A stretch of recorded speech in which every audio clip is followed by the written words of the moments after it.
They do look very similar. Having said that, the graphics are stunning, and although the visuals can be a little bit over the top at times, the gameplay graphical quality is surpassed only by Colin McRae 4 on the Xbox. Hey, what you think? You digging it? Then you gotta win. No racing crowd, no cool parts. The only disappointing aspects of this title is the lack of any vehicle damage. Not even a scratch.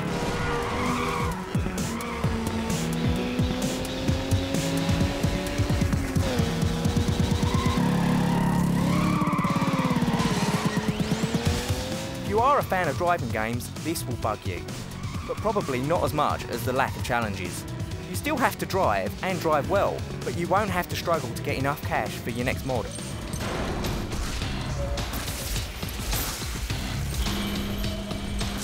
Beautiful, ain't it? I gave them the edge, and they blew it. You think you're better? Prove it. And maybe I'll help you out. Need for Speed Underground is a very playable, visually spectacular instalment in an ever-growing series. This game will be a staple for race fans, and in a genre that is crammed to overflowing with half-baked titles, you could do worse, a lot worse.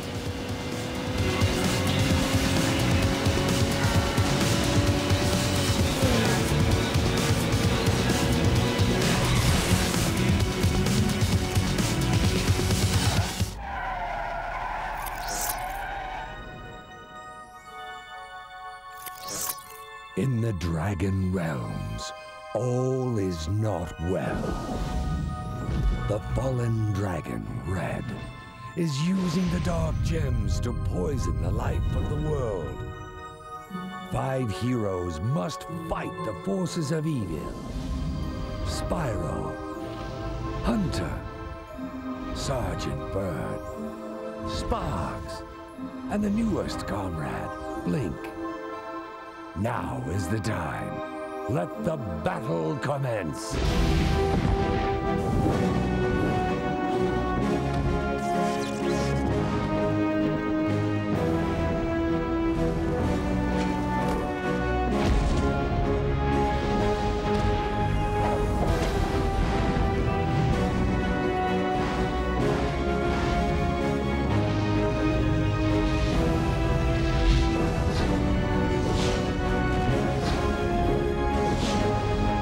Spyro, a hero's tale. Next on Control Freaks, Nintendo goes bongos, and it's a Black Monday for the getaway. Let's all watch a Control Freaks. Woohoo! Before PlayStation, GameCube and Xbox, there's a whole history of console gaming. The early 90s were dominated by the Super Nintendo Entertainment System. Donkey Kong Country broke new ground on a console that gamers had thought had reached its peak. With stunning visuals for its time, and a character franchise that has been a winner for Nintendo for 2 decades, Donkey Kong made a massive mark on a generation of gamers. And all this from a translation error.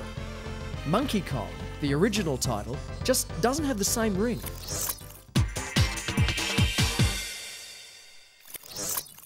Fans of Pitch Black will recognise a new title in the lineup for 2004. Time for release with the movie, The Chronicles of Riddick, Escape from Butcher Bay, is a first-person prequel to the film. Welcome to Butcher Bay. Triple Max Security Prison. Toughest slam in the universe. Impossible to escape. My name is Ian Stevens. I'm a producer for Vivendi Universal Games, working on The Chronicles of Riddick, Escape from Butcher Bay. And we're here at E3 this week, showing off the game, giving consumers and retailers and the media a chance to play it. The game's done now. It'll be on store shelves June 1st, about 2 weeks ahead of the movie, which releases June 11th. And what it is a first-person shooter for the Xbox. Pretty immersive hybrid game that involves some really unique key features. As a first-person game, we have a melee fighting system, a really simple, accessible feature. Take users like 5 seconds to figure that out. Your buddy can go to the bathroom, you can pick up the controller, and you're using a key feature. left hooks, right hooks, uppercuts, forward lunges, and a really in-depth combo system. And then Riddick has this ability to see in the dark. So of course stealth is a big part of this game as well. Although traditionally stealth is usually about avoiding conflict and getting through areas without being seen.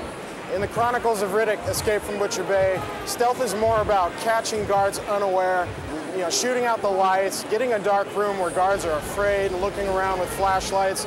Then we have action adventure elements which really capitalize on the amount of work that the studio put into making sure that the game was a great prequel to Pitch Black and the new film. You can interact with all these different NPCs in the world, trade cigarettes or money with them for weapons or information, take on side missions. There's a lot of character development in this universe, and there's a lot of that that's done through being able to talk to virtually anyone you see. And then of course we have an incredible action element. A lot of weapons that we're giving players to use with a lot of technology built around that to make the environment really interactive and really reactive to anything they want to shoot at. Lots of destructible entities in the environment, things you can blow up, things you can use as a gameplay mechanism, shooting down ceilings or fans in the ceiling to drop them on enemies, things like that. And of course the technology is also a big feature. At E3 for a couple of years now, people have been looking at games like Doom 3, Halo 2, Half-Life 2, and getting really excited about things like dynamic lighting and real-life physics and some of the incredible detail that can be achieved through things like normal mapping and really advanced bump mapping. And we do all of that in Riddick, and it's really obvious. All the per-pixel shading, dynamic lighting, normal mapping is used on every object and area and surface and character in the game. Real-life physics are a big part of not only the interaction but also the gameplay. And ultimately, the game is done and running at a smooth 30 frames a second. And players will be able to pick this up in a couple weeks, have it, enjoy it, not have to wait like they're going to with a lot of these other, big flashy games that are, starting to make people a little anxious. Only the one who can take out an army can break out of hell.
Welcome to City 17.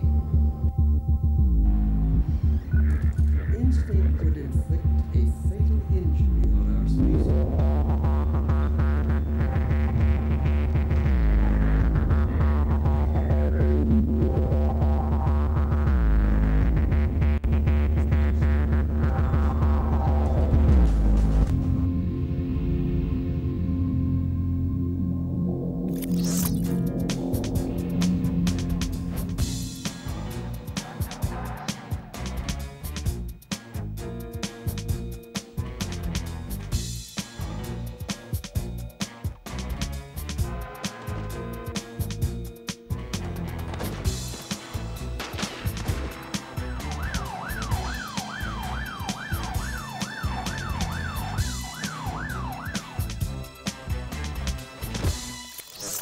hang tight, because next week on Control Freaks, it's another hair-raising ride of interactive excitement on the massive roller coaster that is computer and video games.